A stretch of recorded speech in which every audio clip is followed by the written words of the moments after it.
Okay. Yeah, that's fine. You're directing, normally she's directing the agenda though, right? That's what's been going on.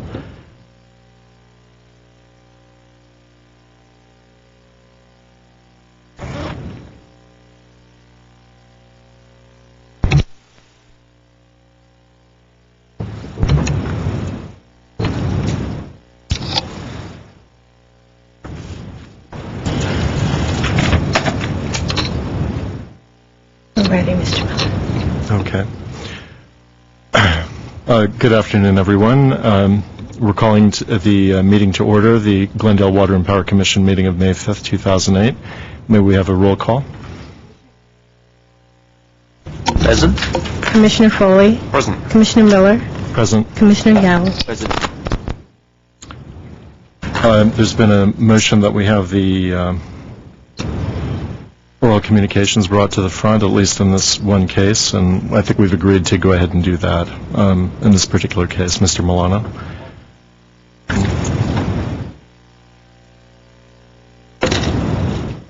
Good afternoon, commissioners and city staff. My name is Herbert Milano. Thank you very much for allowing me to present a PowerPoint presentation on performance measures. I took the time to look at information on other utilities and other organizations that have used concepts that I'm very much familiar with the concepts of the balanced scorecard. So I took the liberty of just bringing some to your attention because you do get these monthly reports. And my objective is to provide a higher degree of clarity and communications to the public and for yourselves as well. So I appreciate the time. Right now, I'm going to go ahead and move the PowerPoint forward.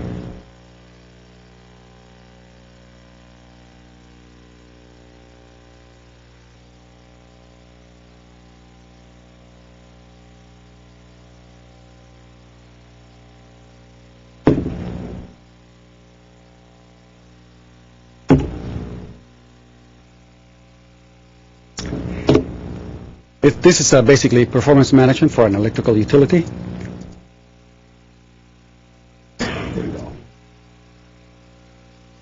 It's performance management, a process for measuring, managing, and executing various different types of things throughout the organization.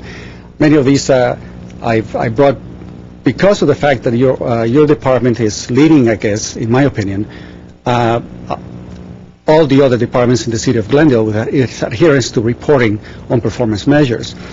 So this is performance management with regard to things that are important to the public, like rate stability and internally cost control, customer satisfaction, asset management, environmental improvements, and so on. I'll go ahead to the next one. The difference is that when you use the balanced scorecard, you're looking at perspectives whenever you have any type of initiative. And the perspectives that many utilities are using are 5 perspectives: the customer perspective, the financial or the internal cost perspective, an environmental perspective, the internal processes and controls, and then, of course, the employee perspective. So here, for example, if we take customer service and satisfaction, what would be the measures that a utility would use? Well, you report on reliability, price reasonableness, service with regard to accuracy of billing, new service requests, technical support for problems, maybe new installations, reporting, and so forth, which you do report on, but it's part of a fairly detailed document that you get here every month. So you also have an environmental type evaluation, customer empowerment, customer awareness and knowledge, aesthetics, and public benefit and initiatives. So I'm going to take a couple of these and to show what the measurements would be. For example, reliability, you already use interruptions and outages as a measure. Price reasonableness could be a regional average and a target that you would probably establish. For example, you're going to be below an average, for example. Service, again, billing accuracy and complaints. Environmental, what are the city's goals and how we're approaching them? And then what are the individual customer targets with regard to electrical usage or reductions? Customer awareness, what other incentives are there for replacement of refrigerators and so forth? I know that you have those under public benefits as well. The aesthetics, issue having to do with power lines and transformers outside. And then, of course, the public benefit, like the disconnect rate, as being a major indicative of the problems that the public faces when they're not able to meet the payments. The measurements could be targets. Oftentimes, they need to be a range within a particular that you aim for, or trends. How are we doing this month and last month and the month previous to that? So you have historical referencing, year over year or quarter over quarter. A leadership position could be another measurement where a utility decides that they're going to be the very best at one particular item. And I think that begins to change the framework of how people see the utility. They say, we commit to being the very best in the state or the very best in the nation on this one issue. And from that, you developed leaderships, and you develop individuals who could be useful in other types of major initiatives like that. So you have industry benchmarks, you have most appropriate operating level, and then, of course, you have the regulatory measures that you need to comply with. But you also have citywide strategic goals, like when the city council began to define a certain percentage of the energy should be from reusable type sources. And then, of course, you have budgeted accounting that give you, as well, some other targets and objectives. So the accountability portion is about taking action and getting results. The objective of everything is to achieve a target of some type. It's not about punishment, and it's not about control-seeking opportunities.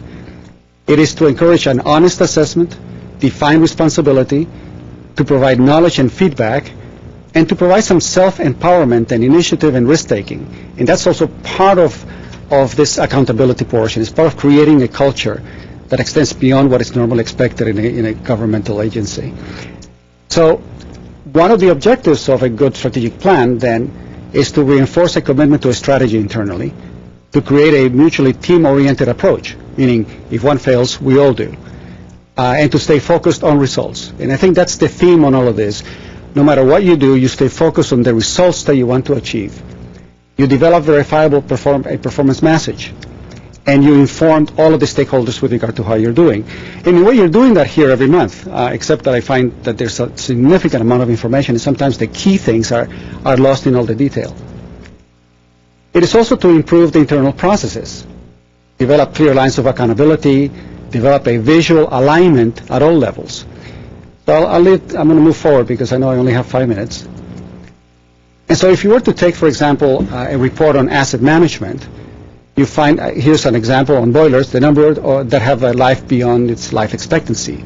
Or in the generators, the percentage capacity that is beyond its original expectancy. So if 40% of your capacity, of your generating capability, is already beyond its original estimated life, then I think reporting on that allows the city council and others to get a gauge as to the importance of how far behind we are. And the other items, I devised some out of what I've heard here at this session with regard to the overhead power lines, the percentage of miles requiring replacement, or the underground power lines, the percentage of miles greater than 95% capacity load. The same thing would be for vehicles and buildings. So the staff creates the targets that are going to be reported with regard to asset management, the tangible assets. And then you also have intangible assets, the human resources that you have, the capability that you have internally, and also, let's say, information technology.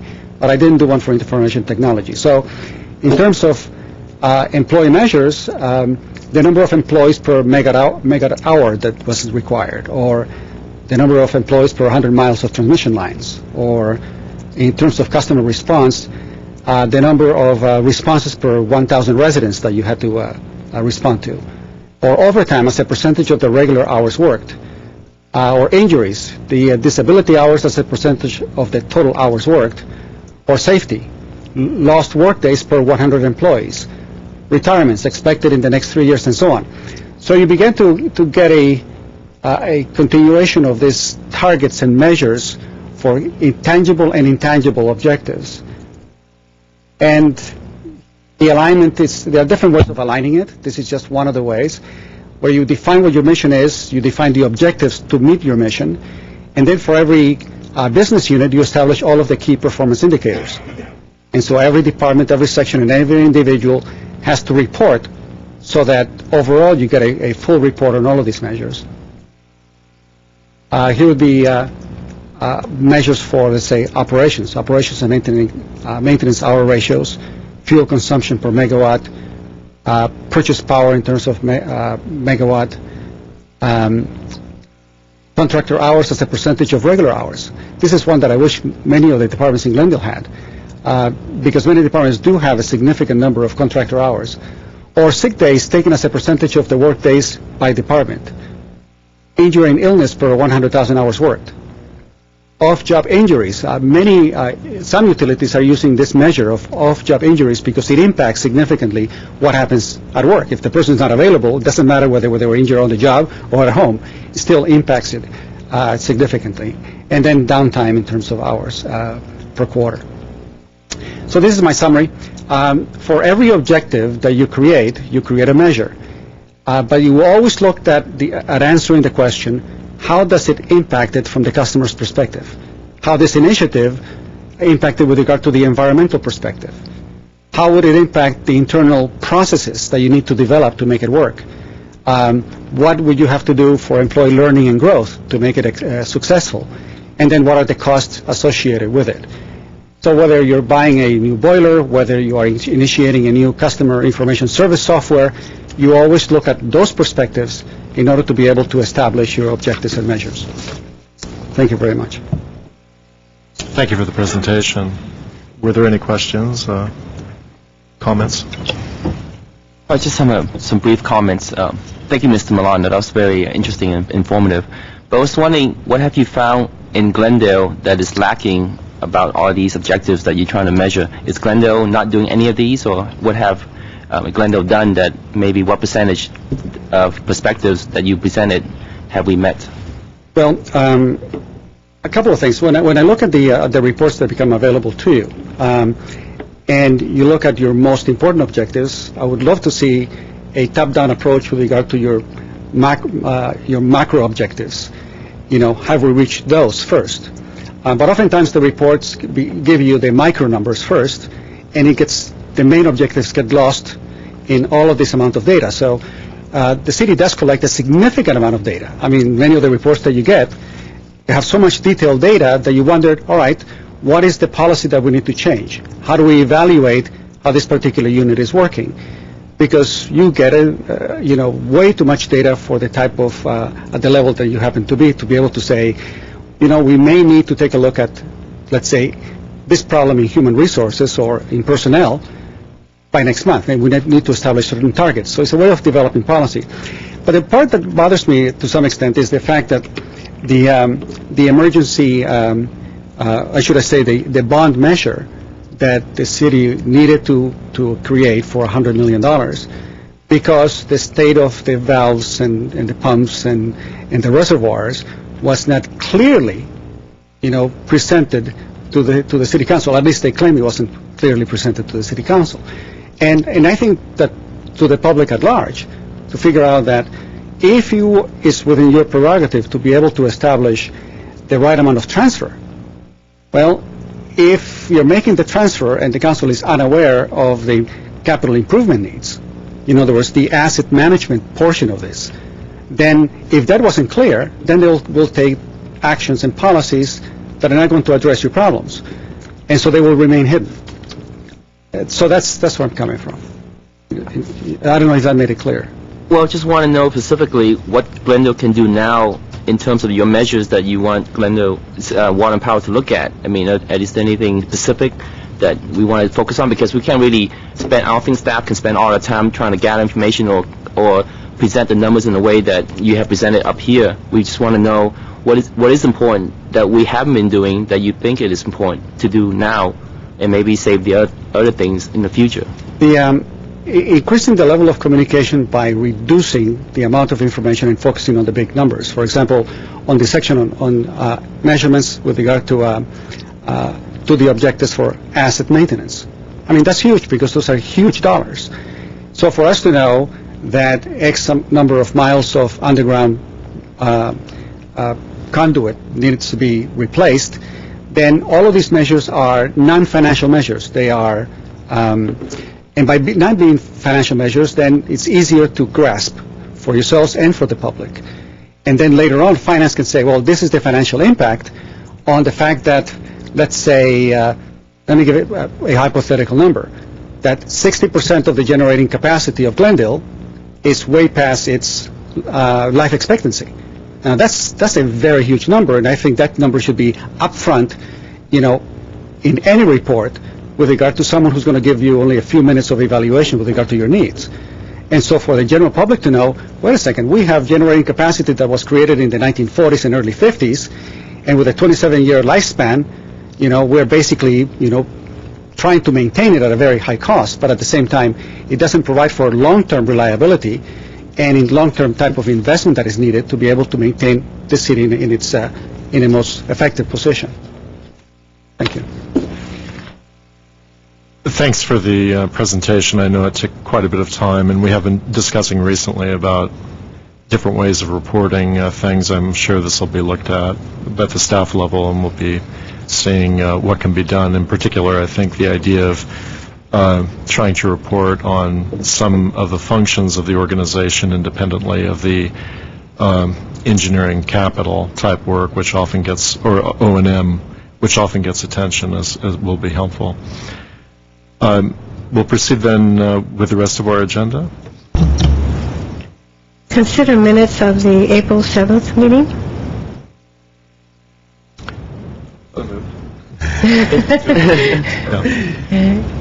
Yes. Let's see. I think we're to have a call. All those in favor, say aye. Aye. Any opposed? It carries. Next item, corporate by Glenn Steiger on strategic plan objectives. Thank you. Before I do that, I'd like to call Craig, Etine, and Ned just to come up to the front.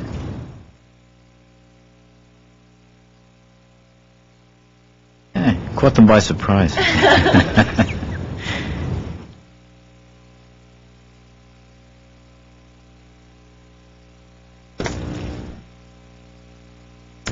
It is my pleasure to present to you, the Commission, on behalf of our staff, the CMUA, California Municipal Utilities Association, award for our public benefits program, the Cool Care program. It's significant for a number of reasons, not the least of which, because again, it shows our leadership in the area of public benefits and energy conservation, but it's also the fourth year in a row that Glendale has won such an award. I was privileged to accept this on behalf of Glendale back in March, and so it's been a little while in coming. I had it shipped back so I wouldn't break it on the airline. But nonetheless, I'm very, very proud to present this to the Commission on behalf of the staff who did this, and I want to thank you very much. So thank you. Right? And I'll leave this here for now so you can take a look. Well, I'm sure all the commissioners join me in also congratulating you on this achievement. Thank you very much. Any comments on that, or on to the next item? I'd like to take a couple of minutes and describe our strategic plan objectives at a very global level, right along the lines of what Mr. Milano is speaking about. So I'm going to take a very, very high-level approach today, and over the next couple of months, we will be honing right on down so that we'll be back here to present a strategic plan, which will have a number of the details and specific plans associated with it. But essentially what we're doing right now is realigning GWP around a strategic focus that looks at three basic areas for us in the future, and today too. And they focus around the area of supply, reliability, and customer service. Everything we do, essentially, falls in one of those areas. And our objectives are to maximize the measurements, again, within those areas by looking at how we can integrate our resources within GWP to take a look at that. Now, let me put that in more specifics. The supply area of our business, both water and power, represents the largest single expenditure that we have. And as we go through our budget process, as we're doing right now, that again will be very, very apparent. I think it is anyway. It has been for quite some time and will continue to be. So not only is it a large expenditure, but it also generates some of the more significant issues in terms of what we're looking at for a strategic direction. On the power side, many of the critical issues are associated with supply. Greenhouse gas, for example, is a supply issue. Renewables are supply issues.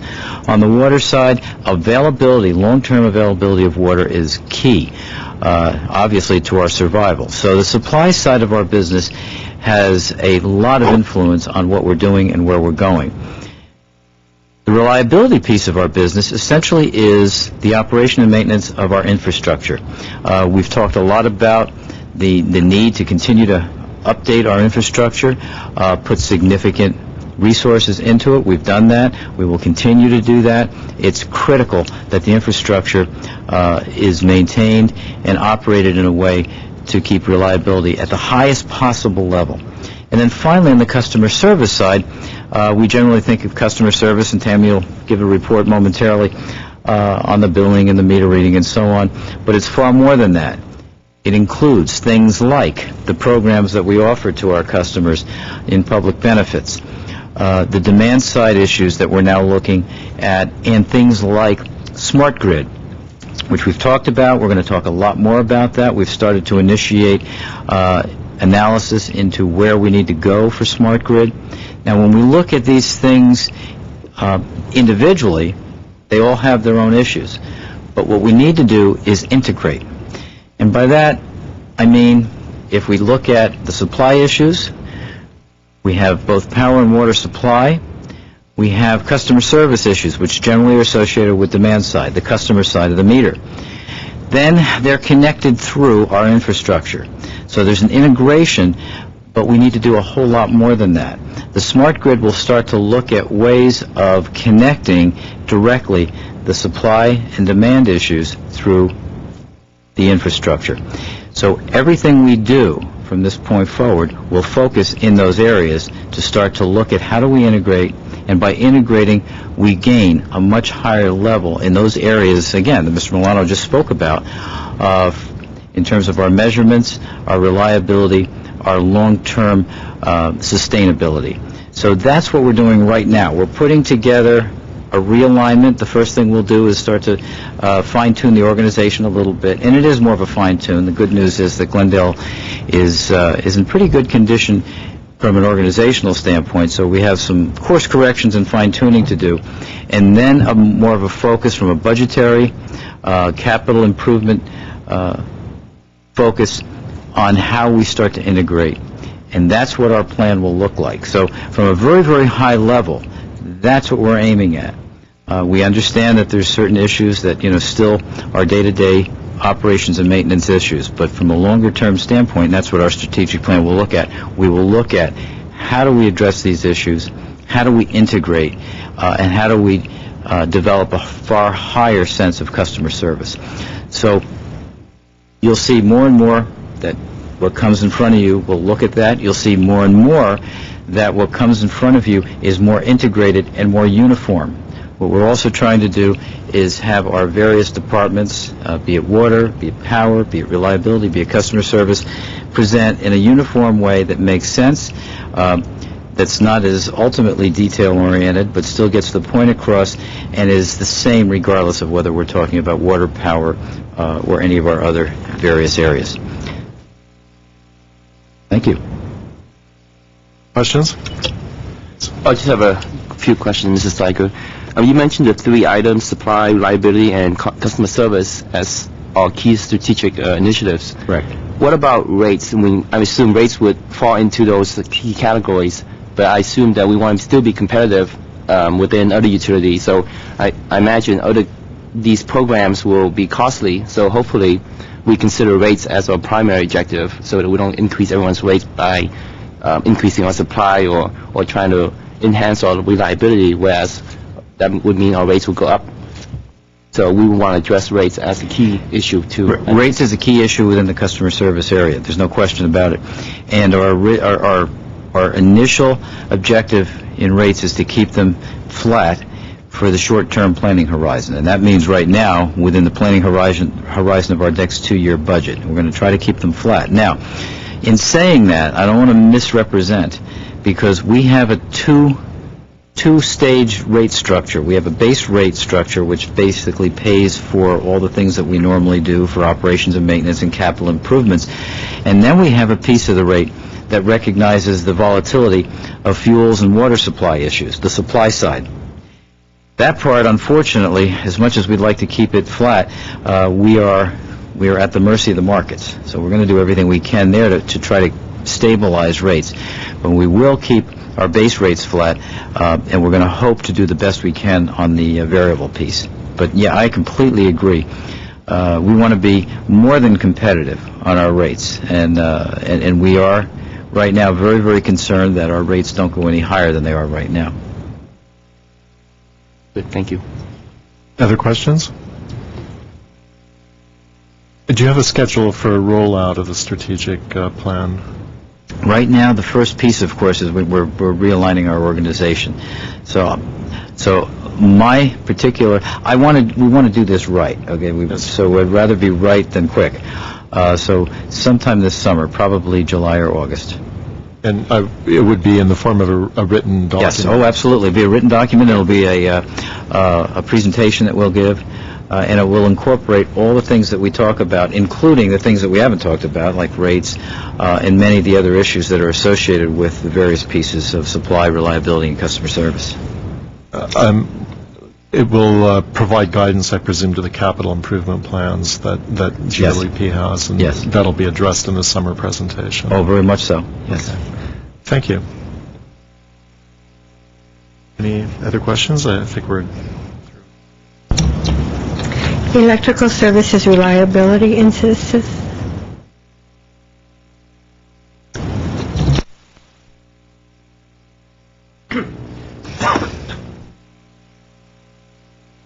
Good afternoon, President Miller, members of the Commission. Ramon Abueg, Electrical Services Administrator. I am here to provide you with a monthly outage report. First, the good news. I'm proud to report that we've gone 34 days without an outage from March 20th to April 23rd. That's the longest duration we've had without an outage in the 5 years I've been here. So to me, that's a major milestone. But this month, towards the latter part, we did have 4 outages. One was basically we had a crew that was pulling wires, and in the process of doing that, there was a miscommunication between the ground crew and the crews on the pole, and we dropped a wire, and that caused an outage on Glorieta feeder number 3. Such outage resulted in or affected 417 customers for about 9 minutes. It's fairly short. The release work that resulted in no injury or any damage to equipment. On the 25th of April, around midnight, we had an outage in this area called the Howard number 5 feeder, which actually affected the old police building. We had a cable that failed between our Perkins Plaza and Broadway. That resulted in an outage affecting about 196 customers for over 6 hours, and I will explain that, and 400 customers for almost 8 hours. And the reason for that delay in response was this happened not only on a Saturday night, but there was evidence that the problem was inside the substation, so the crew was concentrating and trying to figure out what happened inside the substation. And it turned out that the problem was on a cable that failed on an underground that they couldn't see. And what proved that was the next outage, which is on Howard number 3, when they tested that feeder, thinking that the problem was in the substation, actually resulted in an outage on Howard number 3. They tried to pick up the load with that feeder. That outage, although short, it only affected 16 customers for 9 minutes, happened because the troubleshooters couldn't find that cable that failed. Anyway, the status of that cable, last Saturday, that cable, the old cable had been replaced, new cable has been pulled. We have not reconnected the new cable because it affects the courthouse. We're scheduling the outage early on Sunday morning so we don't affect the courthouse. So that new feeder will be or the new cable will be restored by this Sunday. Then tropical number 9 on April 27th. We had, at that time, it was an unknown fault that affected about 3,164 customers for about 29 minutes. We didn't find any problems that evening, but the following day, we patrolled the circuits again to make sure that we find the cause. And we did find a palm front or a palm tree that's very close that we think got windy enough, made contact, made sense, and we had that tree trimmed, and we don't think it would cause another outage. So overall, I think we're doing very well. We had 4 outages last month. The CAIDI, or the Customer Average Interruption Duration Index, which we tracked very closely, we're trying to keep that under 48 minutes. We're still under that. We're averaging about 38 minutes, and we keep this in a rolling 12-month average. So we have a good basis, so we're not looking at just a 1 month. We're not doing a spot check, but it's on a continual basis. That's all I have to report. If you have any questions. Please, if you don't mind. Thank you. Of course not. Thank you, Mr. Bragg. It's very interesting, and I was wondering, maybe in your next report, I assume you would put something about the startup, the Americana. Can you give some overview of what's happening? How reliable is the system when Americana came online? Do we expect any issues in the future? I hope not. No, I can give you, I think it would be useful if I give you a map on how we're feeding that area. We do have a circuit map that shows how, on the Americana, we have a tropical substation that's on Glendale Avenue.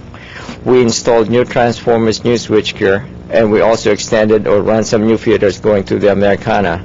We have 3 or 4 new feeders feeding that area, plus another substation called the Columbus Substation, where we have an intertie between the two. So at any time, we always have at least a substation and 2 separate feeders coming from 2 substations picking up that area. It took a lot of work. Actually, it's a good opportunity to let you know that the crews really worked hard. They worked almost 7 days a week trying to meet Americana's deadline on this, and they worked very, very hard in making that commitment. We do believe we have rebuilt the infrastructure not only for Americana, we built it also for all the other downtown projects that we see coming on the horizon. So we're set infrastructure-wise for future projects. So I think if maybe next commission meeting, if you can provide like a brief summary of what happened with the grand opening with Americana and maybe your plans for the downtown area, that would give us a review of what happened that was done for the opening, and also what our plans are for the future. So I do appreciate the crew working that hard, because I've been to Americana, it looks great, and I didn't see any electrical issues. So that means it's still working. Thank you. And we will continue to work. Mr. Boyd, I'd like to comment. I've been working here for almost 2 years of the commission, and during that period, the reliability indices have consistently improved, and I think it's a credit to you and your staff. I know that you have various programs which are intended to make this achievement, and it's well worth a commendation of the citizenry. Thank you very much. Thank you. I'll pass it on to the staff. They really are more deserving. So. Thank you.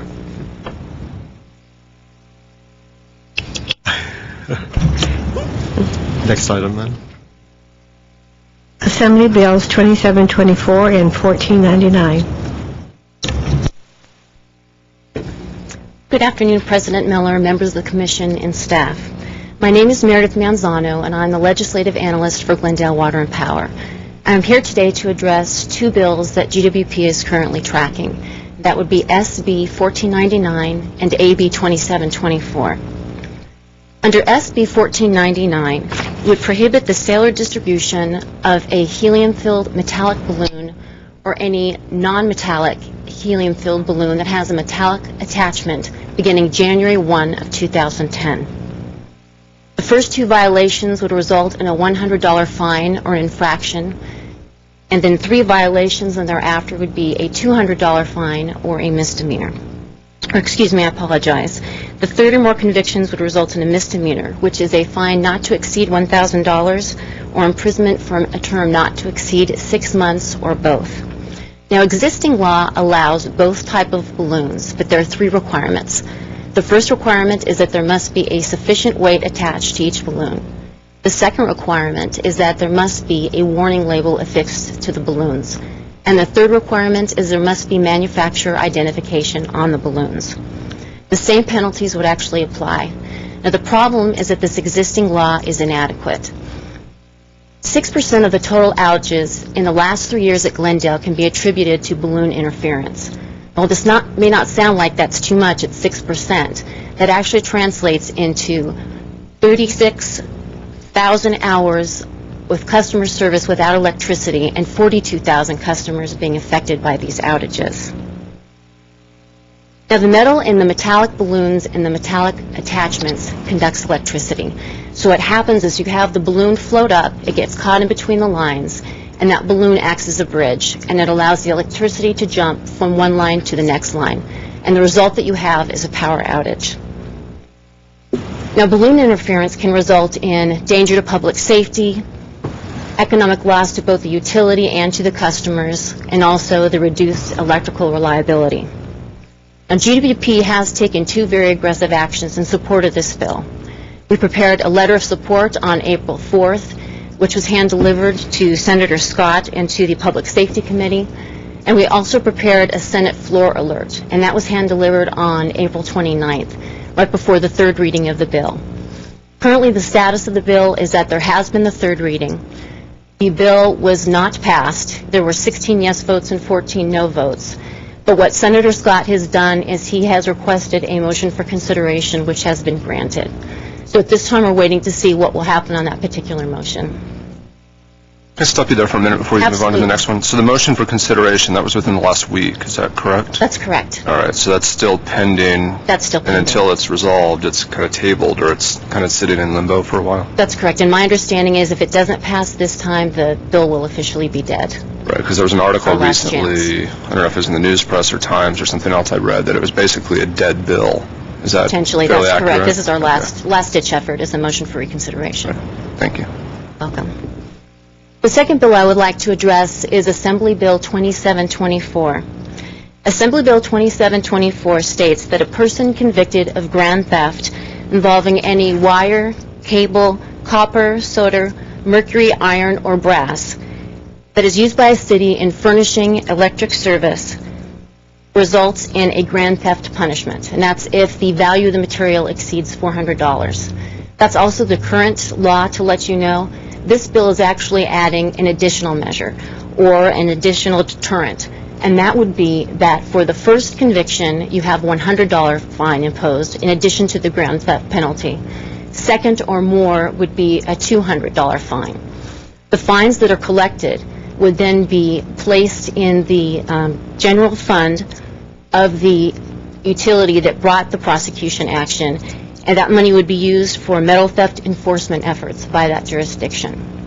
Now, to let you know, in addition to that $100 or $200 deterrent fee, there would also be the grand theft penalties, and that is an amount of jail time not to exceed 1 year, and then the monetary fine can range anywhere from $1,000 to $10,000 because this is considered to be a misdemeanor felony. Now, the existing law is currently inadequate, and that's why this additional deterrent measure is necessary. We've got two types of theft that we've had in Glendale. One example I can give to you is we've had copper cable that's been stolen off the reels. And the problem with this particular instance is that when you have a cable, the copper cable, it's typically measured out for a particular project. So even if someone takes only a particular number of feet, and even if that results in an $800 loss to the city, all of a sudden now you can't use that cable for that particular project. So while it might appear that it's only an $800 loss, it could be an $80,000 loss to the city of Glendale. Now, since this occurred, in this particular instance that happened at New York Substation, we have removed all copper cable to a secure location. But any time that we do have electrical work, it is a concern to GWP that we protect that copper cable. Recently, the city also experienced an outage when an individual cut into a live 4 kV line.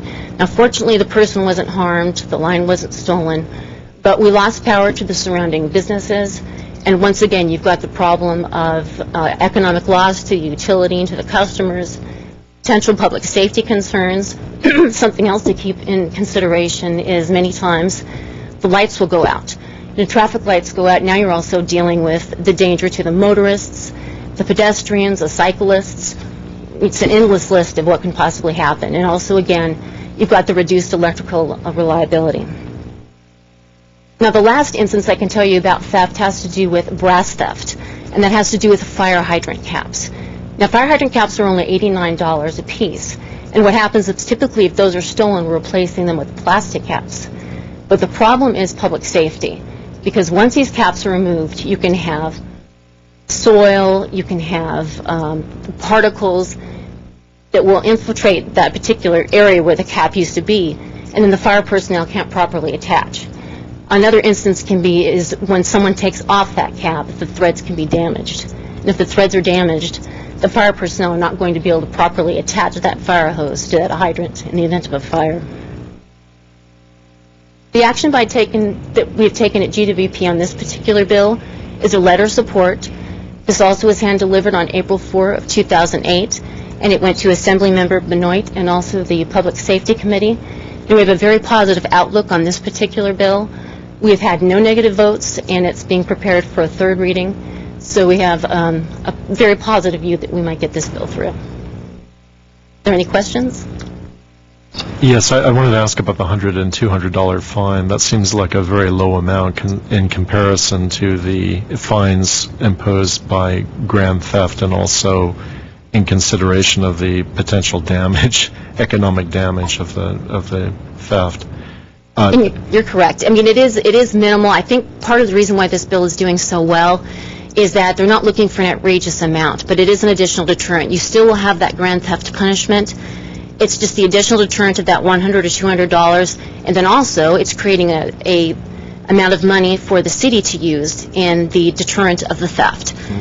So I think that's where they're going with this particular bill. I believe that there are 2 or 3 other bills that are also drafted that are very similar to these, and I think that they're looking to bring out more punitive action against the individual that steals.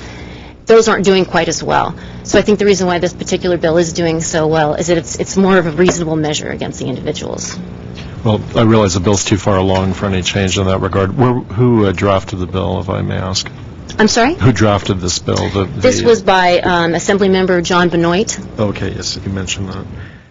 And on the Mylar balloons, on AB 1499, if I understand correctly, there's an expectation that bill will not pass. It will likely not pass at this time. There was a motion for consideration, or reconsideration, that was granted by Senator Scott, but that truly is a last-ditch effort.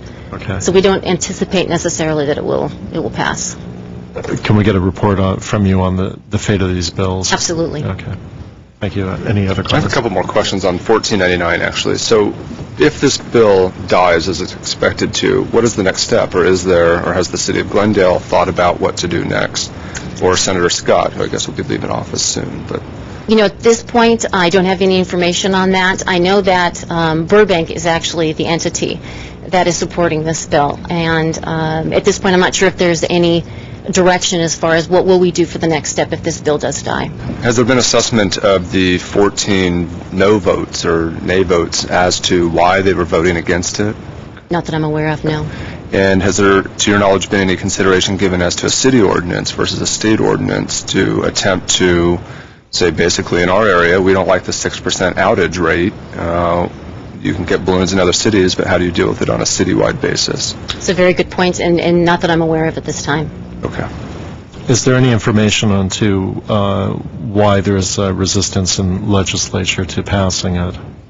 I think because the balloon industry is so large. I mean, you're talking about, the party industry and Mylar balloons, and I think it's probably got a very positive connotation.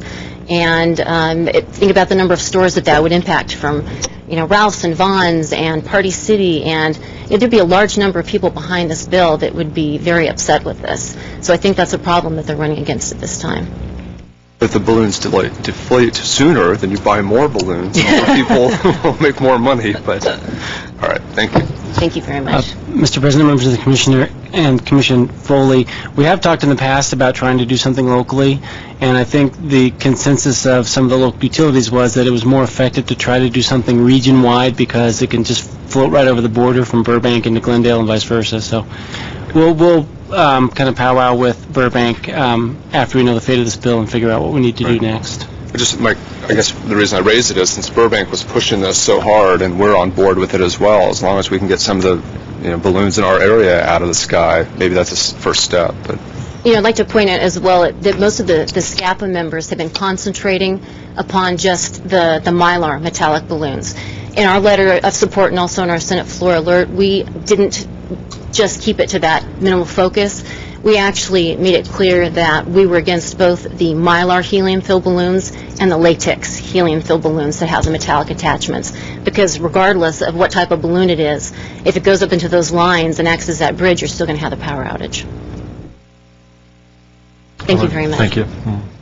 Commissioner Miller. Yes. I just have a quick question, but it may be for Mr. Steiger, because the last meeting we mentioned about deterrent from the copper theft, and we mentioned about advertising to the public, maybe to prevent them from, or make them aware of what's going on, and to maybe not cut into our wire wires, and it's more of a danger to themselves.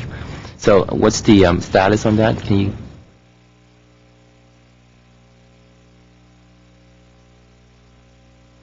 Okay. So next newsletter.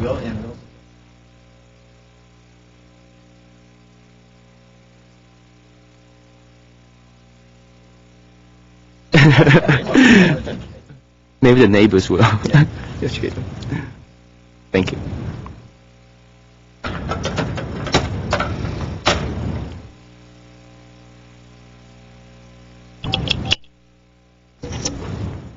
Our next topic. Customer Service Third Quarter Report.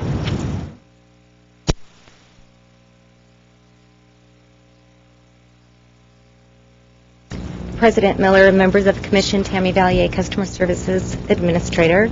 I believe you all have a copy of the third quarter report, and this is the same format that you have seen before. However, this one also includes the action plan as requested at the last meeting. There are a few items that I think are significant that I'd like to point out, but of course, if along the way there's something I don't touch on that catches your eye and you'd like me to discuss that further, feel free and I'll go into more detail. I also want to preface this by saying that our goals and action plans are set through benchmarks and the assumption that we are fully staffed. As you know, we've been really struggling with a high vacancy rate. We currently have a 14% vacancy rate, and this really impacts everything that we do. We are in the middle of a recruitment and have been for some time. It's a lengthy process. We had almost 300 applicants take the written exam last week at the Civic Center.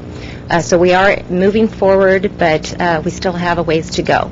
So there is light at the end of the tunnel, but I don't think we're going to have those staff replaced probably until summertime. And under the conditions, I have to say staff has done an amazing job. They really work hard to meet these goals. When they don't, they're disappointed. But they've really shown a tremendous amount of teamwork trying to adjust their own schedules to meet these goals. If you would please turn to page 1. These are our performance indicators. I know you're familiar with them. One of the things that I would like to focus on is the third one down, which is our service level, our telephones. If I could go back a quarter, last quarter we did not meet that target. And in the customer service industry, your service level is probably one of the most visible areas. It is one of the most common benchmarks. If you go to any type of meeting with your counterparts, that's the one topic everyone's talking about. So we put a lot of resources towards meeting that goal, and we did meet it this quarter. However, I do think we overcompensated, and we put too many resources towards that goal, and we actually ended up hurting ourselves in some of our billing area goals, in particular our billing exceptions. Timely bills impact revenue, they impact the customer, and when they impact the customer, it then impacts our calls as well. So I think that this next quarter we've learned some lessons. We're going to look at a more balanced approach, and in fact, if I had to do this quarter over again, I'd rather see more areas in the pink but closer to the targets, more balanced, than have just one real deficient area, which was our billing exceptions. So that, I think, is probably the most significant item that I could share with you for this quarter. Further down below, we have our field and meter reading goals. We met all of those. I think a lot of that has to do with the fact that we brought back our meter reader incentive program. We saw our performance go up immediately after doing that, and we also do not have any staffing issues in that area, or at least we didn't until last week. We did lose one meter reader, but I think we're going to be fine. So that's all I really wanted to share with you on this page. Unless you have any questions. Quick question for you. Well, I think it's great that you can answer the phone within 30 seconds or get somebody live on the phone in 30 seconds. So setting a goal of 25 seconds or 30 seconds, I think the average person is probably happy with 30 seconds. So I'm going to commend you on that if I'm reading this report right. I'd be happy if anybody took my call in 30 seconds. Why the monitored calls dropped to 79%? What are monitored calls?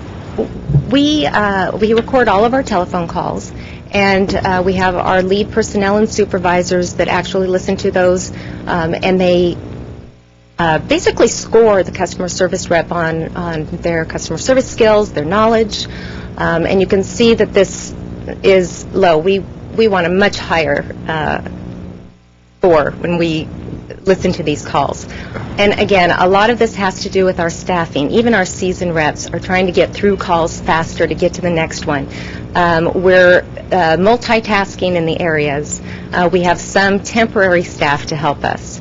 And what I'm hoping the low scores are from, and you'll see this in the action plan, is that we have not had regular calibration meetings. And what that is each section, the leads get together, they listen to the calls that they've already scored and individually score that call to make sure that everyone's using the same techniques. Where I might score somebody at 95, somebody else may score it an 85. So they try and calibrate those calls so that everyone's consistent and it's fair to all of the employees. So this is a self-assessment versus the customer actually assessing the performance of the technician? Yes, it's okay. the lead staff scoring the entry level or the frontline staff. Then your 14% vacancy rate, is that from retirement, or is there a reason that it went up so much? Because I know on page 4, it looks like it's doubled in almost a year. How many people left? It went from 6 to 14%. That vacancy rate is a combination of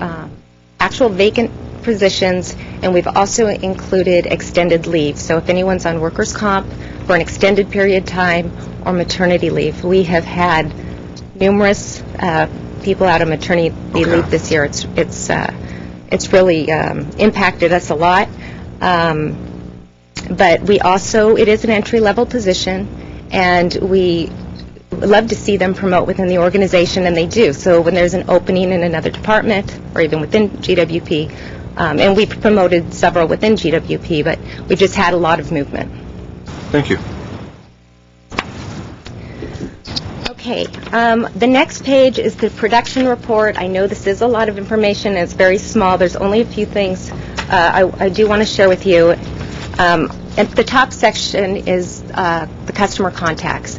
And if you were to project this out for the rest of the year, it may appear that we will have fewer customer contacts than last year. However, May and June are busy months for us. A lot of people start to move around the holiday and at the beginning of summer. So I anticipate that this number is going to be pretty equal to last year. Further down under the customer account maintenance, you'll see that our written correspondence have gone down this year. And, of course, our web contacts have increased significantly. This is a trend that we're seeing also with our customer payments, where customers that mail in payments, that count's going down, and our electronic payments are going up. They're almost at 28% or a little over 28%. So this just tells us that our customers are more and more comfortable with the technology and doing business with us in an electronic form. And then at the very last item is just our training hours for employees. That also significantly increased this year, and most of that has to do with our CIS conversion that I talked about at last month's meeting, and it required extensive training. So that's why there's that increase there as well. That's about it on that page, unless you had anything else. Just for review, yeah. Sorry, I guess I have a lot of questions today. The electronic payments at 28.79%, how does that relate to Pasadena, Burbank, LA? Do we know what their numbers are and how they're doing? I have that number. I don't know what it is off the top of my head, but this is something that we discuss and benchmark all the time. If I remember correctly, we are ahead of them in that area and also in our calls completed in the IVR system. We do very well in those areas, and I could bring that back to you the next time because I know I have it somewhere. It's not that important. I was just curious if we're on track or even better than other cities and what we're doing as an industry. That's good enough for me. I don't need the exact numbers. Thank you. But, excuse me, Ms. Bayer. How do we advertise our electronic payment? If we want to increase that number, how do we go about doing that? Well, we've advertised several times in the source. We advertise right on the bill. Once a year, we'll mail out a direct debit form or application. I don't believe we did it this last year. That is one area that we're actually seeing go down. And I believe that's because our program currently is not real flexible. The direct debit is where we automatically take the payment from your checking account, and that date is the due date on the bill. And what I would like to see, and if our CIS system can accommodate it, is I'd like to see where the customer can choose the date, on their payday, or they have some date range where they can choose where we actually take the money. So I think that's why it's not the most popular program right now. But that's another way we advertise. We've held meetings in the lobby where we've invited the public in, and each section takes turns talking about something. And when it was Credit and Collections' turn to host the lobby event, they had laptops out there and showed people how to go online, how to make a payment online. Because I was wondering, besides convenience, because I pay my bill online, I was wondering what kind of incentive we can provide the customer, maybe, because I recently received some kind of promotional item from my banking from another institution, asking for, I guess, to sign up online so that there's a raffle going on, so that when you can go paperless completely. So, I mean, it saves the company money as well as getting people to get used to paying their bills online. So can we do some kind of promotional item in addition to advertising? We have done the raffles during the lobby event for anyone who signs up for e-bill, which is our electronic bill. But that's a great idea to think about a little bit more. And we need to be careful about which electronic payments we really promote. Not all of them are a cost savings to us. Sometimes it is customer convenience, it is customer satisfaction. Credit card payment is expensive. We have merchant fees. But that's free though, right? Not for the city, no. But I pay my bill through a credit card, so it's very free for me, but it costs the city. Okay. Yeah, but it does cost the city. We have about a $250,000 expense every year just for taking credit cards. The cheapest form or inexpensive form of payment for us to take is what we call pay mode. It used to be called rapid pay, but that's home banking, and that's probably if you don't pay with a credit card but you pay through your Bank of America online. They basically have a draft that comes to us, and it's all electronic, and it's very inexpensive. And that is our highest form of electronic payment right now. So that's one that we would want to promote. And again, direct debit's very inexpensive as well. We just need to make it more flexible so it'll be more attractive to customers. Okay, whatever can increase our usage of electronic payments, because I see that as beneficial in terms of cost savings and promoting the ease of transaction. Thank you. The next page is a fixed pie chart. You've seen this one before. This doesn't change. This is just our budgeted positions, whether they're filled or vacant. This is how many positions we have in customer service. It hasn't changed in several years, and we have not asked for any additional positions for the next two budget cycles, so this stays the same. If I may, these are the budgeted positions, not the actual that are filled. Exactly, budgeted.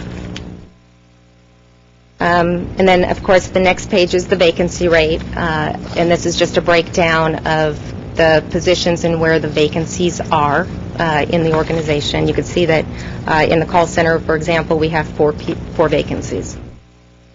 And just so you know, that includes lead workers and supervisors. That count to 14.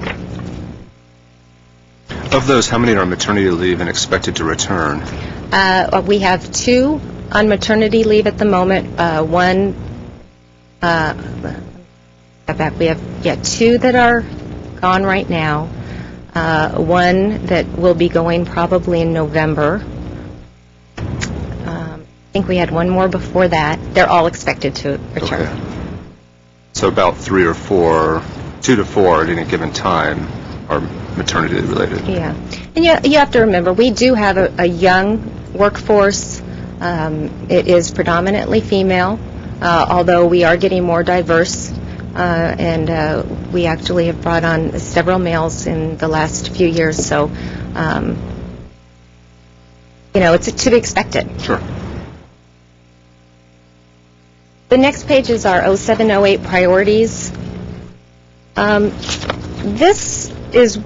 are the priorities we set at the beginning of the year through the budget process. As the year goes on, we check off the projects that we have completed, or we cross out something that we've decided not to do at all. Just so you know, I don't anticipate this to change in the fourth quarter because of the staffing issues. Again, we've pushed some projects out.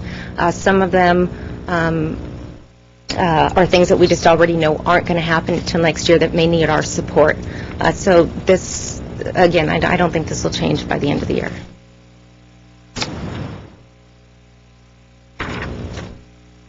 And then on page 6 and 7, this is the action plan. This is an internal document for the supervisors and myself. They're developed from our performance indicators. It's really our map to meeting our goals. Our team meets on a regular basis. We go over each objective, and we have a plan for each one of those indicators. And even if we've been meeting our goal, we still put an action plan in place that will help us either maintain that goal or set the goal to a higher level. I didn't really plan on going through this one by one because it's a working document, and we set dates. We keep track of what's been completed so we can, at a later date, measure how effective it was. Is there any particular meaning to the asterisk on your action plans? I notice you have No, that's what my assistant put in the presentation. But no, there's not. Under the category or the column that reads status, some say completed, some say give dates. I presume the dates represent dates you expect the action plan to be completed? Correct. Either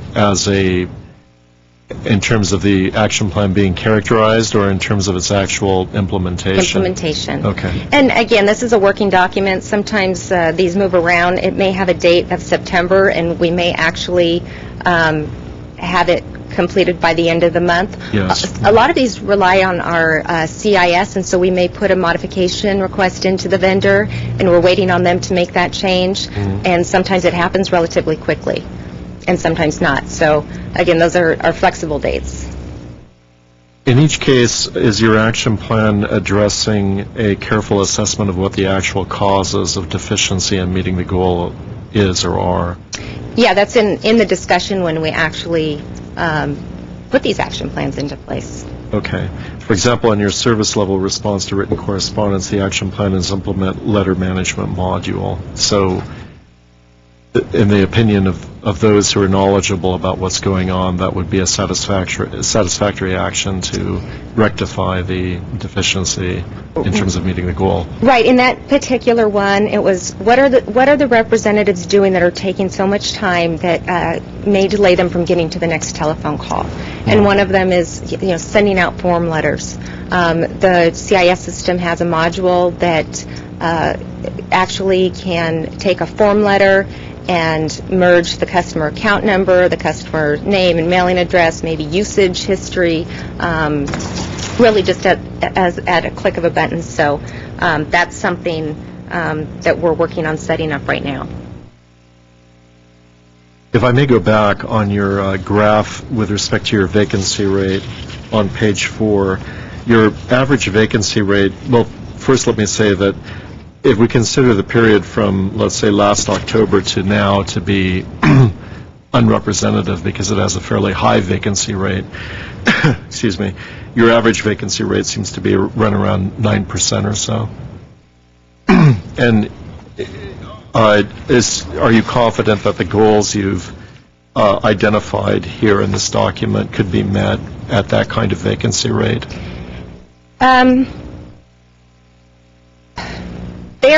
Like I said earlier, the assumption is when we set the goal is that we're fully staffed. However, we still have employees on vacation and employees that get sick temporarily, so there is a amount of flexibility that we have and cross-training within the organization that we can cover for each other during those times. Is a historic average of 9% vacancy rate accurate, or is it just characteristic of this recent period since July 06? I'd have to go back further. If what you're asking is, do we always, year after year, have this type of movement? No, we've really experienced a lot more movement. Okay. And I have to say, too, especially last year, we had a lot of unsuccessful candidates that we brought on board. And so we've changed a few of the recruitment, part of the recruitment process. So a lot of that turnover was because of our decisions. Okay. The reason I ask is that you might want to consider if you do expect a historic or a vacancy rate to average 9% into the future and within some kind of range, maybe the goals ought to be reformulated to reflect that. And even though you're going to be making the goals less stringent, at least it's giving the message out to management and to the organization, the customers, that if we want to see an improvement, we'll need additional resources. So I just wanted to suggest that to you. Okay. Were there other questions?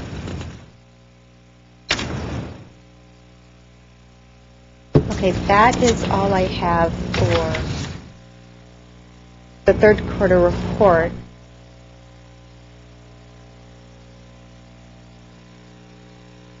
I have one more question. I just realized.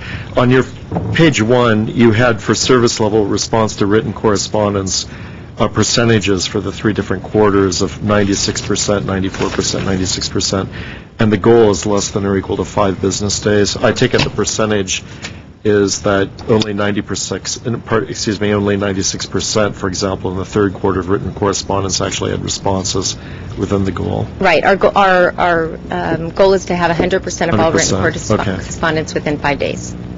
All right, thanks. Okay, this is just one slide, and Commissioner Yao had asked for an update on the proposed conversion of 100 cubic feet to gallons. As you know, our bill is a 2-page bill, and nothing is going to change on page 1, so I didn't actually put that in the presentation, and that is just the summary of what they owe in each category, and then page 2 is where the detail is. On the left is the current bill format, and on the right is the proposed bill format. And we're still working with the bill print vendor, and we've already asked them to make some changes. But this is the latest version.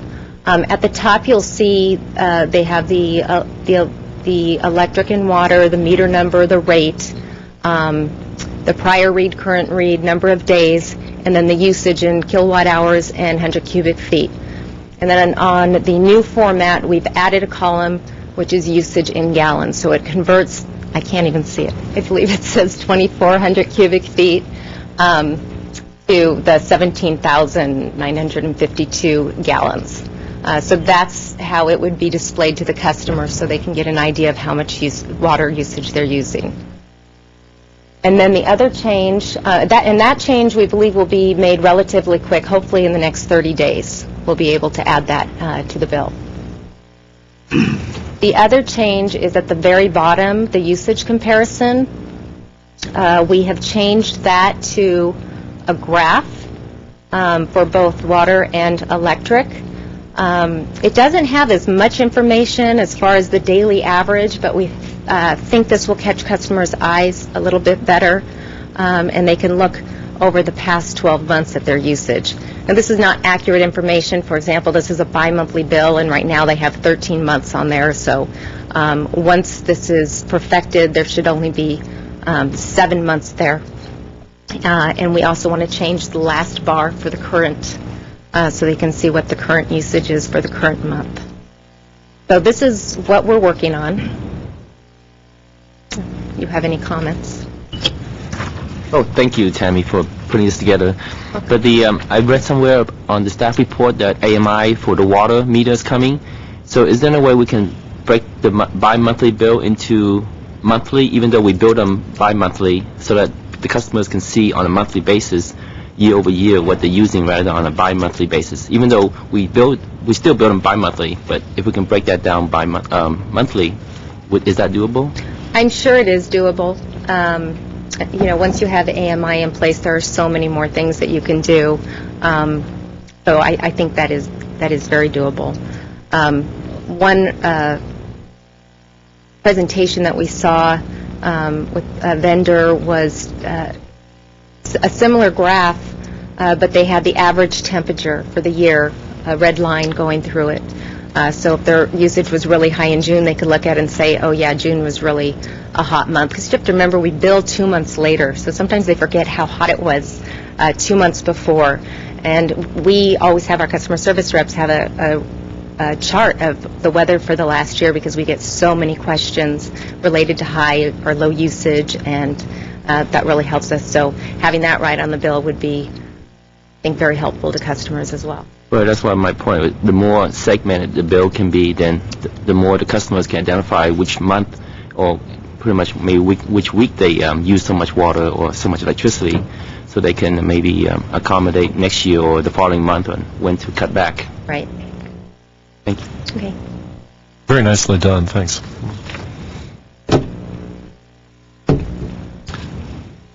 All right.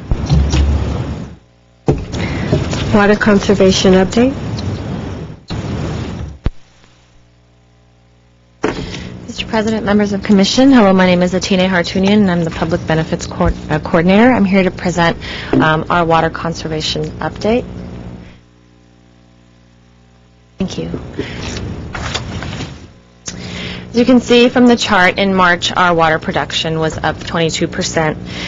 According to our records, we did have the 4th driest March on record, so that is one reason that water production is up high for that month.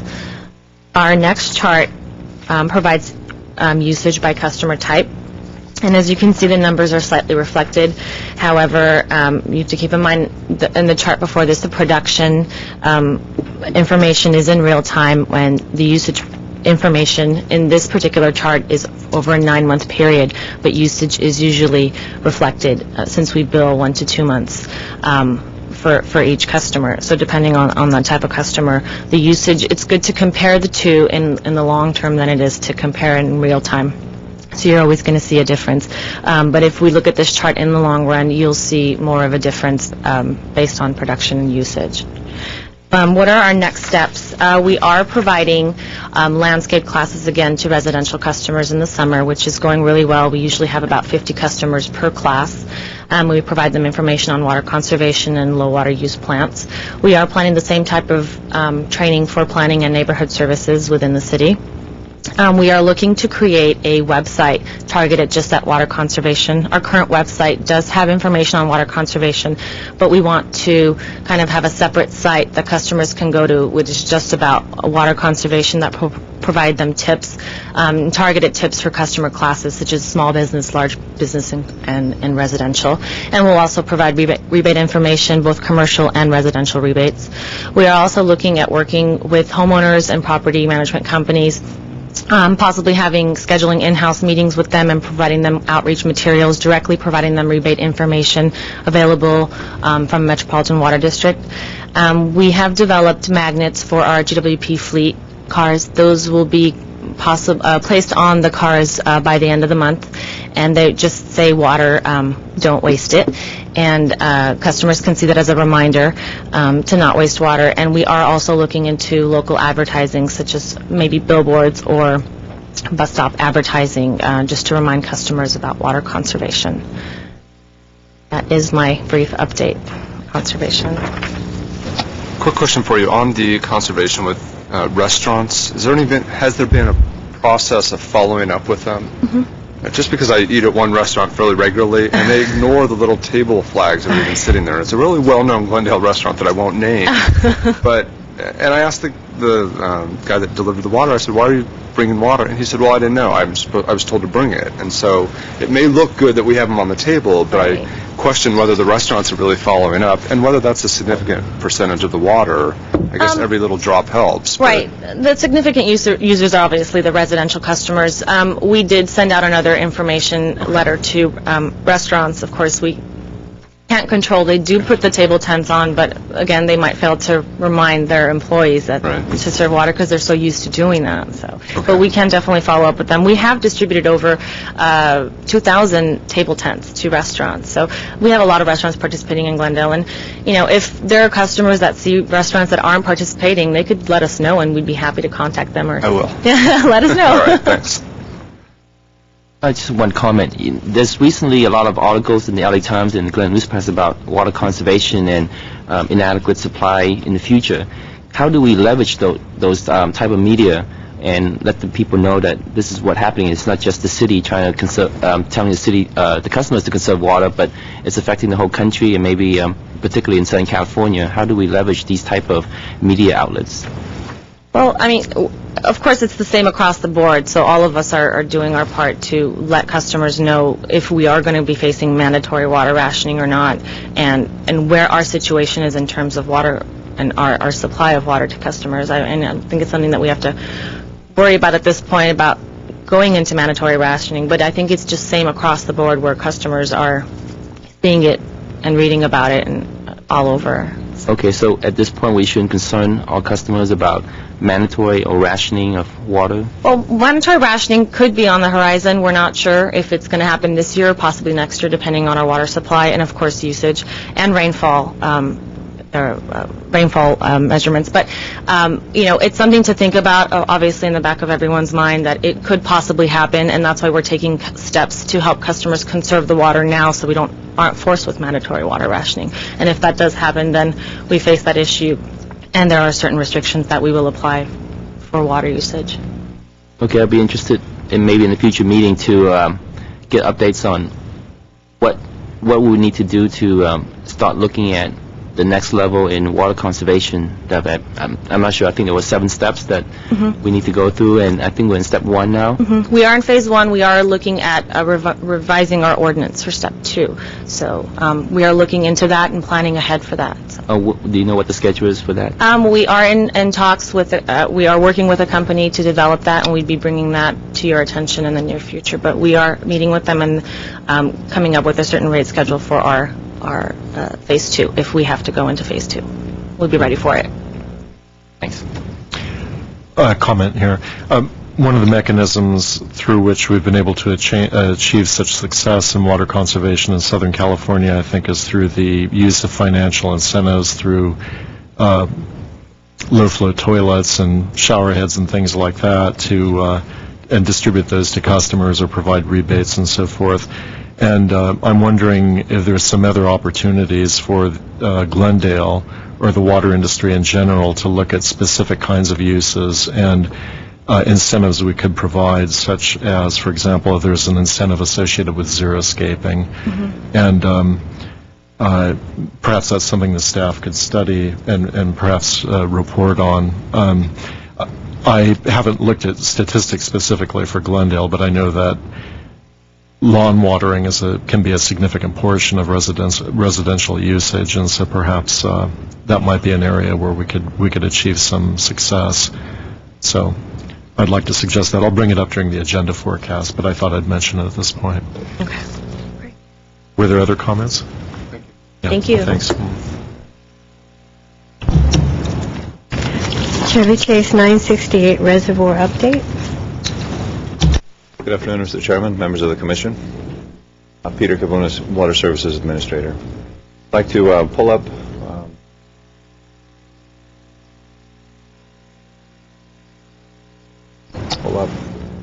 Is it done yet? Sorry. I keep asking the same question every day. Is the reservoir done yet? This is, Right. I can try and refresh it, but you won't see much more activity. This image of the reservoir, this is from one of the 2 live cameras that we have. This was just before the meeting started at 4 o'clock. And you can see that the contractor is back on. You can see activity with the watering truck to keep the dust down. You can see some of the earth-moving equipment. We had reported to you last month we had a couple of issues that presented delays to the schedule, and one of them was high groundwater in this area here to the north, as well as in an area that's not clearly visible, but just on the south end of the site. Those issues have been resolved. The groundwater is now being pumped so the site can be dewatered. It's being pumped into the sewer and being disposed of. The water has no chemicals or any material that are inappropriate for the sewer. So it's all moving off-site, and the contractor is back on completing the soil work that we want him to complete. And specifically, you can see a little grayer area that looks more straight back here. That would be the soil stabilization, so the soil can be cut more vertically than it would naturally repose. That's the area where the new pump station will be built. That will be approximately 3 stories below ground, going to the bottom of the reservoir. Another area with the same activities on the north end over here, where the reservoir will extend to that side of the fence, and we needed to have the soil much steeper angle, again, that would naturally be reposed. So we needed to be able to stabilize the slope. I'm going to also pull out the other camera view.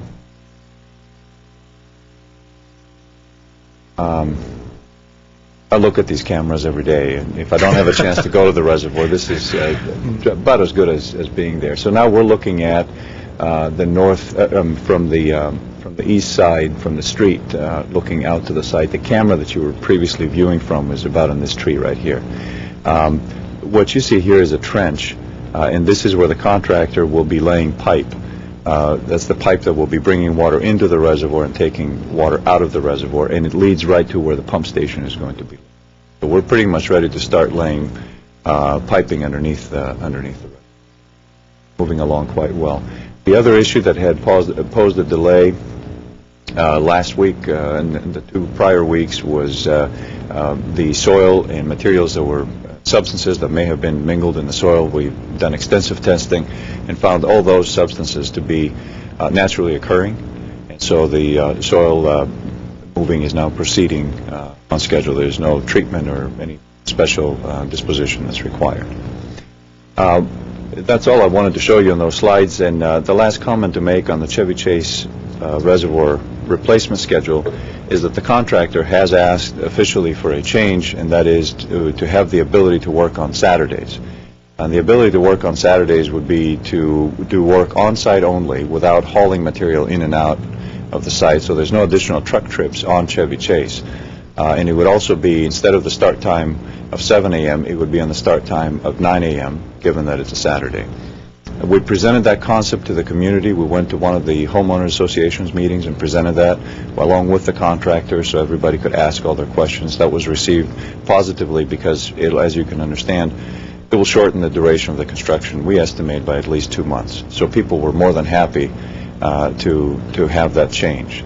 The original plan for the reservoir did not call for Saturday work. We were very conservative in the way we were approaching it, even though municipal code allows for Saturday work. So we've circulated a subsequent mitigated negative declaration to change and allow Saturday work. That was circulated last week. There's a 30-day review period, and then it'll go to City Council for approval. If that's approved, the contractor will then be allowed to work Saturdays. That's my update on the reservoir. The city contaminants that had the contractor questioning whether they could proceed, how much did that delay this whole process? We need to sort that out. There's, the actual schedule they would have proceeded on and the actual delay that we've had is to be reviewed and discussed and debated over the months to come, and it'll probably result in a change order, a cost increase for the city. Our job is to make sure that it's fair and reasonable. The contractor at some point had to demobilize and stop the soil stabilization work that we're doing. And so there is cause, but I'm sure they'll present the case, and we need to review it carefully and make sure it's fair to the city. Okay. And if there are no other questions on this topic, I would like to point out that our production report has been left at your seat. That shows, again, the production from all sources, including recycled water. It breaks out between the local production, and that's further broken down in groundwater production, recycled water, and presents our Metropolitan Water District purchases through March of this year. The front page is also a month summary for a few years prior. I noted on the MWD production, it seems to have increased a lot in the last month. Is there a reason? If you look at the chart,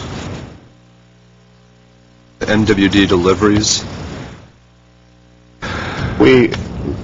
Our supplies are basically two sources. It's local supplies, and then what we can't make from local supplies is produced by Metropolitan Water District purchases. We maximize our local supplies at any given point in time. When our demand increases, the only place to make up that increase is from Metropolitan Water District purchases. So it's tracking. I'm sorry, it's tracking last year, but it has increased since 2 years ago by. I see. Go to the same chart you're at. Sorry, it's entitled MWD deliveries. Oh, yeah, that's an artifact of the month. If you look at the graph as a whole, you'll see that going back to this particular year that is covered in this chart, April and May were higher than the 2 prior years. Then again, June seemed pretty par. July and August were below the years prior. So was September. October was right there. As Atina mentioned, March was the 4th driest March on record. There was not a drop of rain. We had some high temperatures, and we just saw production go up. And the only way to meet that is through Metropolitan Water District. Overall, I think the Water Department is doing a fair job of keeping MWD purchases below the 70%, which is our sort of break-even point. Even in the month of March, we were at 63% of total from MWD, below the 70% mark. And year-to-date, we're at 65%. Thank you. Any further questions? No. Thank you. Thank you very much. Next report is green buildings.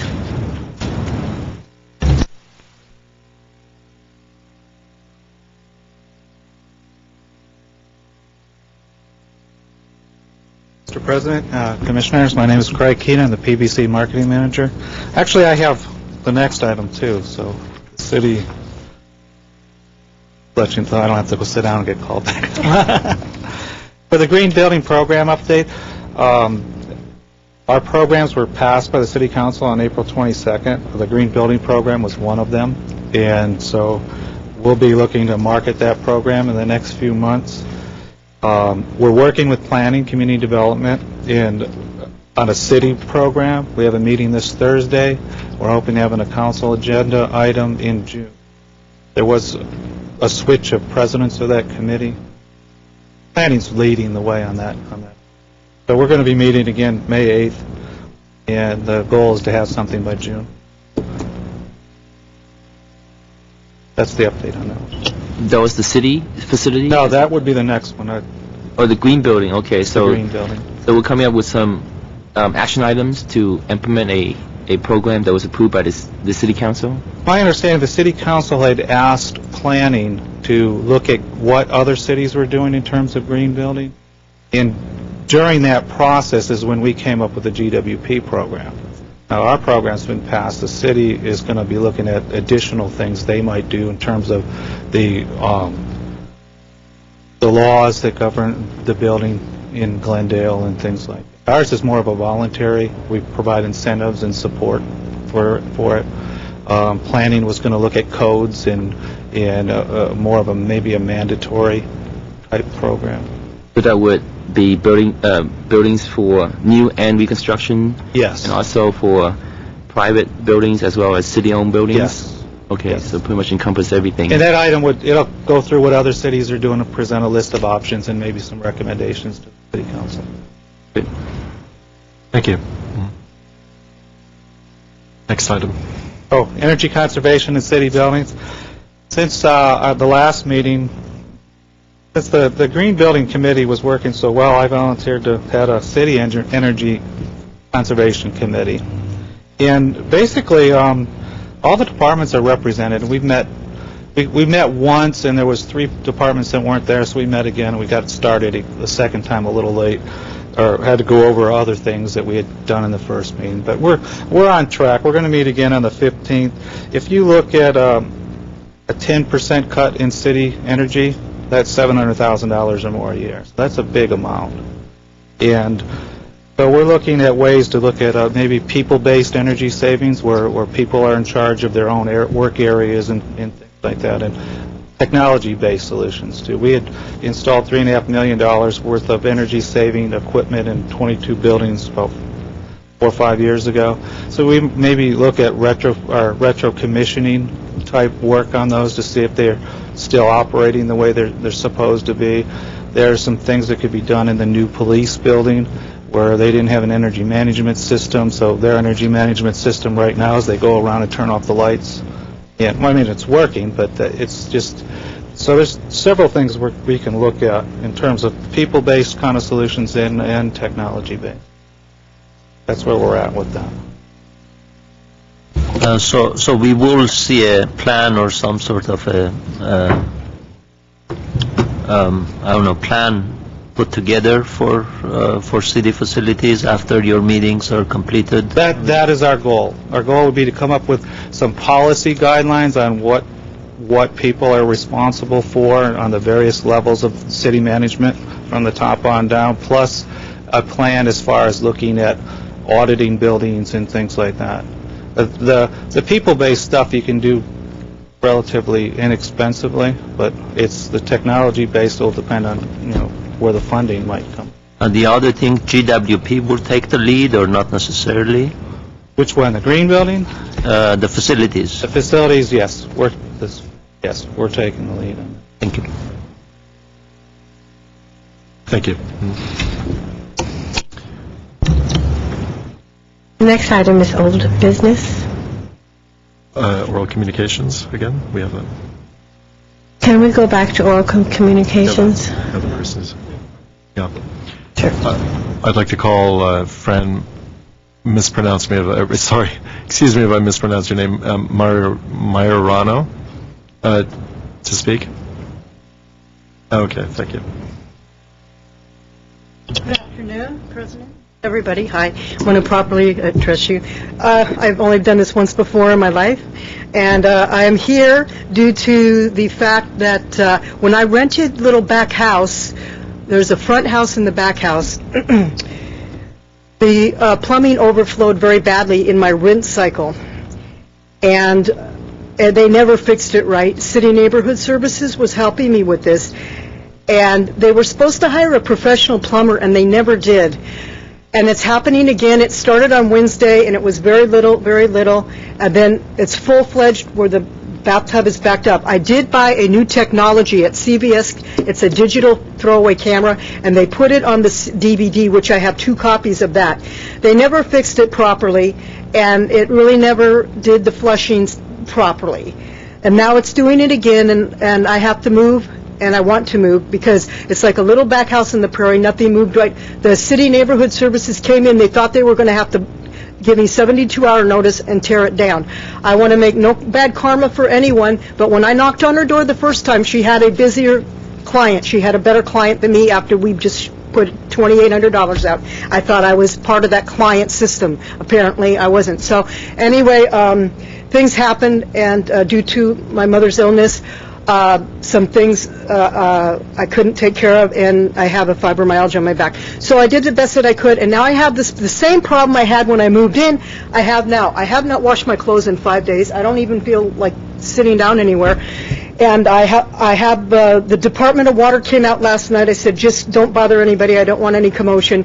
And Brian is a supervisor at the Department of Water and Power, and he's going to send a crew out tomorrow and double check to make sure. And I was just make sure that they wanted to blame the city. They said, the girl before you had a problem, we snaked her out at 65. We snaked you out at 75 feet. Okay, well, I just want my stuff to work right, wouldn't you, So at any rate, I haven't had a shower in 3 to 5 days, and I can't wash my clothes because it was backing up in the rinse cycle. So I have a little bit of mechanical expertise here and there. with my guitar chords and through the state of California for auto mechanics through Hoover and Glendale College. So at any rate, it's doing it again. I cannot take a shower. Christina and city management tried to get me a motel, but that service has not been in effect for 5 years. And I'm going to tell the people tomorrow and see if they hire a professional plumber, because they wanted to blame you. Well, we snaked it 10 more feet than the other girl, and it has to be a city problem. So I said to the guy, come out, be quiet, no commotion. Brian's going to double check it tomorrow, but the city clerk can't give me anything in writing, so I can just go tomorrow to tell these people so they don't yell at me and there's a lot of commotion, because I just wanted to work right until I move next week. And that's not good. A few questions for you. Are you, I'm a little bit confused, are you a GWP customer? Glendale Water and GWP, Power? yes, they came out, yes. All right, you mentioned the Department of Water and Power. I thought maybe... I'm sorry, or Okay. GWP? Yeah. GWP, they came out, yes. Okay, I or live the in landlord, Glendale. I guess. The landlord is a GWP customer. Pardon me? The landlord is a GWP customer. Yes. Okay. And I don't know if, one plumbing question, one of my plumber friends in Pasadena said, find out, and also the gas company man, I'm sending the gas company out tomorrow too. He said, find out if my toilet is attached to anybody else's system that might be backing up. Okay. But they were there to blame, well, they did their job in October, and it hasn't worked right, and I've kept my mouth shut and count my blessings. I got a roof over my head, but I'll be gone by next week, There's another city department, I believe, that addresses issues with landlords. Yes. Maybe perhaps you could comment, Steve. Mr. President, members of the commission, I mean, generally, if you have some plumbing that's not working, you may have a code violation, and it sounds like she's already working with community development on that. The issue of plumbing not working to the extent that it's not a code violation is really a landlord-tenant issue that's a private matter, a civil matter that she may want to seek some help with from an attorney, and she can't reach an attorney or afford an attorney. There's San Fernando Valley Legal Services and some other free services that can assist her with that landlord-tenant issue. I haven't heard a water and power issue yet. It doesn't sound like there's any issue for water and power, but if you stay around, I can give you my number, and we can try to get you the number for San Fernando Valley Legal Services that might be able to help you with the landlord-tenant issue. Because I have to move out in a week, and I need to be concentrating on other things while I'm clean and taking a shower.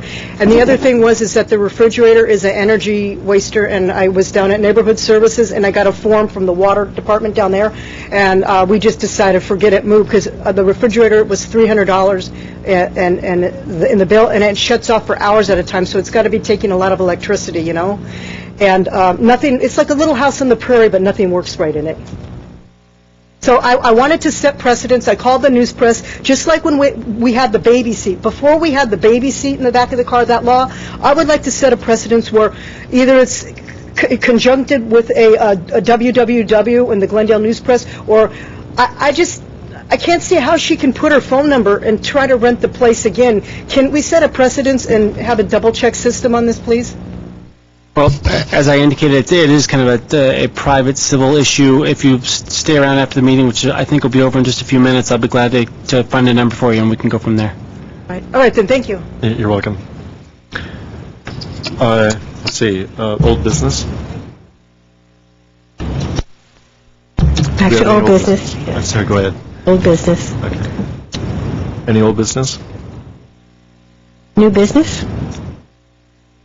I did want to bring up the issue, and I guess I could also, maybe it also pertains to agenda forecast regarding how we're going to address any future growth in the city with our either constant or reducing resources. And that might actually tie in with the work that's being done in green buildings. And perhaps in a future meeting we could have that issue brought up. I'm sure it'll tie into your strategic initiative. But we will bring it up specifically, yes. And you think next month we could discuss it? Or we can. Okay, very good. Right. Any other new business? Agenda forecast. Yeah, please. There were several issues that were brought up, I think, and I didn't get them all down, but I think you may be able to remember the issues you brought up, so please. Yeah, I just had one issue that Mr. Brake was speaking to, which is the summarizing the work that was done at the Americana, because it's such a grand opening this past weekend that we want to bring back that issue and see what the staff has done to make that place reliable and provide power and water to that place, and maybe to bring some staff members so we can commend them on a job well done. Maybe by next meeting? Will do.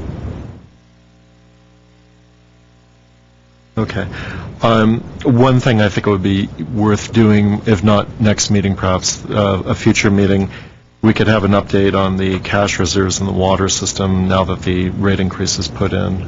And I presume Mr. Steiger will let us know an appropriate month for doing that. Yes, I will.